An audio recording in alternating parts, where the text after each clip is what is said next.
வணக்கம். மனித உணர்வு, மனம் இதெல்லாம் கேட்க கொஞ்சம் கடினமான தத்துவங்கள் மாதிரி தெரியலாம். ஆனா இன்னைக்கு நாம பார்க்க போற இந்த விளக்க பதிவுல இத ரொம்ப சுலபமா ஒரு தெளிவான காட்சி பயணமா மாத்தி பார்க்க போறோம்.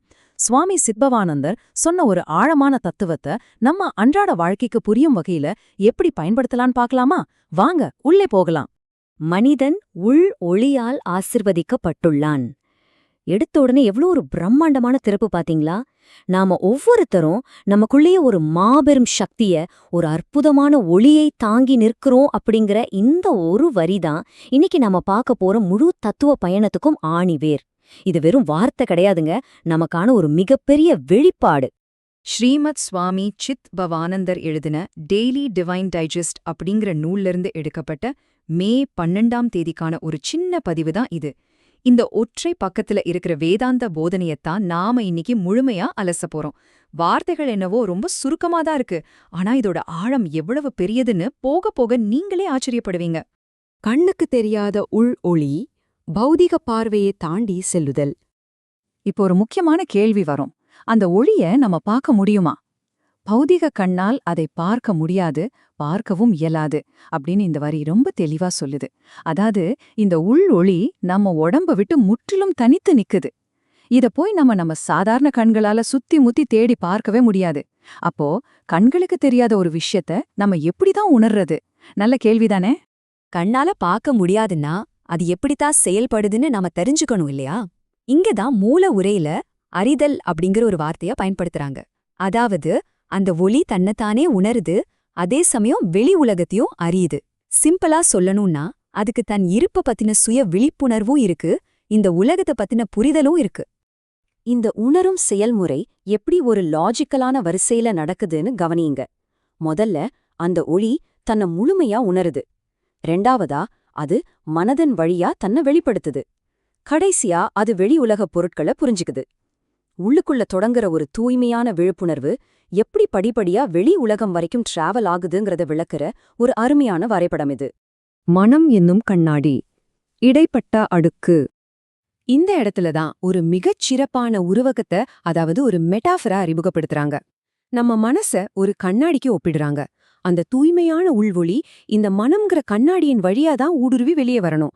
அது நேரடியா நம்மள சேர்றதில்ல, மனச கடந்துதான் வந்தாகணும் அப்படிங்கறத இது ரொம்ப அழகா பதிவு செய்யுது. இப்போ உங்க மனச ஒரு தூசு படிஞ்ச கண்ணாடியாகவோ அல்லது ஒரு பழுதான லென்ஸாகவோ நினைச்சு பாருங்களேன். இது நம்ம எல்லாருக்கும் இருக்கிற ஒரு சாதாரண மனித பிரச்சனை தான். உள்ளே இருக்க ஒளி என்னவோ ரொம்ப தூய்மையானதுதான். ஆனா நம்ம மனசுல இருக்கிற குறைகள், அதாவது நம்ம குழப்பங்கள், கவலைகள், எண்ணங்கள் இதெல்லாம் சேர்ந்து அந்த ஒளிய மங்களாக்கிடுது. உங்க போன் கேமரா லென்ஸ்ல தூசி இருந்தா போட்டோ எப்படி மங்களா வருமோ, சரியா அதே மாதிரி தாங்க இதுவும். மாயைகளும் மாற்றங்களும், மங்களிலிருந்து ஒளியை பிரித்தல். இப்போ இது ரெண்டுக்கும் இருக்கிற வித்தியாசத்தை கொஞ்சம் பாருங்களேன். ஒரு பக்கம் உள் ஒளி, அது எப்போதுமே நிலையானது, எந்த விஷயத்தாலும் பாதிக்கப்படாதது. ஆனா இன்னொரு பக்கம் நம்ம மனம், அது ஒரு கண்ணாடி மாதிரி, ஏகப்பட்ட குறைகள் நிறைஞ்சது, எப்பவும் மாறிக்கிட்டே இருக்கிறது. இந்த முரண்பாட்டை நம்ம சரியா புரிஞ்சுக்கிட்டோம்னா இந்த தத்துவத்தோட முழு ரகசியமும் நமக்கு விளங்கிடும். இந்த இடத்துல மாற்றங்கள் அப்படின்னு சொல்றாங்களே, அது எதை குறிக்குதுன்னு நீங்க யோசிக்கலாம். வேற ஒன்னும் இல்லைங்க, நம்ம மனசுல ஏற்படுற அந்த ஏற்ற இறக்கங்களை தான் அப்படி சொல்றாங்க. திடீர்னு வர கோபம், மாறும் எண்ணங்கள், உணர்ச்சிகள், இது எல்லாம் தான் இந்த மங்கலான எஃபெக்டை உருவாக்குது. ஆனா ஒன்னு நல்லா ஞாபகம் வச்சுக்கோங்க, இதெல்லாம் வெறும் மாயதானே தவிர அந்த ஒளியை இது உண்மையிலேயே பாதிக்கிறதே இல்ல. அதத்தான் இந்த வரி அப்படியே ஆணித்தரமா சொல்லுது பாருங்க. இந்த தத்துவத்தோட அல்டிமேட் உண்மையும் இதுதான். மனம் அப்படிங்கிற கண்ணாடி எவ்வளோதான் அழுக்கா இருந்தாலும் சரி, விரிசல் விட்டு மங்களா இருந்தாலும் சரி, அந்த ஒளிக்கற்றை ஒருபோதும் சேதமடையறதே கிடையாது. மேகங்கள் சூரியனை மறைக்கலாமே தவிர சூரியனையே அழிச்சிட முடியாது இல்லையா? சரியா அதே கான்செப்ட் தான் இங்கேயும். நிலையான ஒளியை தேடுதல், தத்துவ வார்த்தை வழிகாட்டுதல். சரி, மனம்ங்கிறது வெறும் குறைகள் நிறைஞ்ச ஒரு கண்ணாடிதான்னு நமக்கு இப்போ நல்லா தெரிஞ்சிடுச்சு. அப்போ நாம என்ன பண்ணணும்? அந்த மனதின் வரம்புகளையும் குறைகளையும் நாம அப்படியே கண்டுக்காம விட்டுடணும், புறக்கணிக்கணும் அப்படின்னு இந்த உரையை நமக்கு நேரடியாவே அட்வைஸ் பண்ணுது. எப்பவுமே அந்த கண்ணாடியில இருக்கிற அழுக்கே நம்ம பார்த்துக்கிட்டு இருக்க கூடாதுல்ல.